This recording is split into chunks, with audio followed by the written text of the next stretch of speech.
Bonsoir, bienvenue dans la leçon numéro 12 de la série d'enseignements l'Évangile clarifié. Dans cette vidéo, nous allons voir les conséquences de la non-croyance en la grâce de Dieu. Dans la vidéo précédente, nous avions vu la notion de la grâce de Dieu et quelques preuves bibliques de la grâce de Dieu. Alors, quelle est la conséquence lorsque je rejette la grâce de Dieu?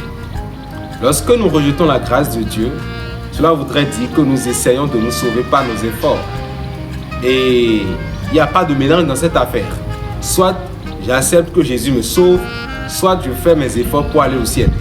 Et c'est là qu'il serait difficile. Il y a beaucoup de personnes qui font le mélange.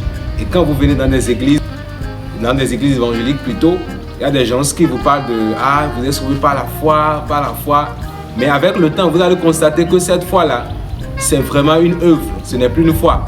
Parce qu'on commence par vous faire peur. Ah, si tu ne fais pas ça, tu iras en enfer. Il présente la foi comme une formation gratuite conçue. Mais son attestation est vraiment payante. Vous voyez? Mais la Bible nous dit dans Romains 11, verset 6 que « Or, si c'est par la grâce, ce n'est plus par les œuvres. Autrement, la grâce n'est plus grâce. Et si c'est par les œuvres, ce n'est plus une grâce.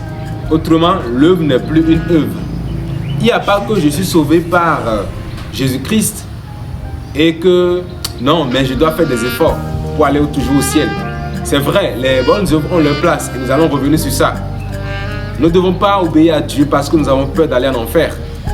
Et nous ne devons pas aussi dire que c'est les œuvres qui nous sauvent. Vous voyez, ce n'est pas la foi.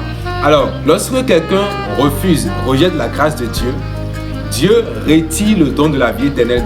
Dieu ne donne pas la vie éternelle à celui qui pense qu'il peut se sauver. Nous devons venir sur le fondement de la foi seule pour être sauvés.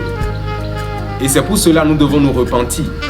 Nous allons lire ce dernier passage pour boucler cette vidéo dans Galates 5, verset 4. Galates 5, verset 4. Galates 5, verset 4 dit ceci. Vous êtes séparés de Christ. Vous tous qui cherchez la justification dans la loi, vous êtes déchus dans la grâce. Vous êtes séparés de qui? De Jésus-Christ.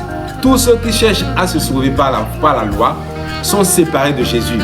Ils sont déchus de la grâce. Nous devons nous repentir, changer de mentalité.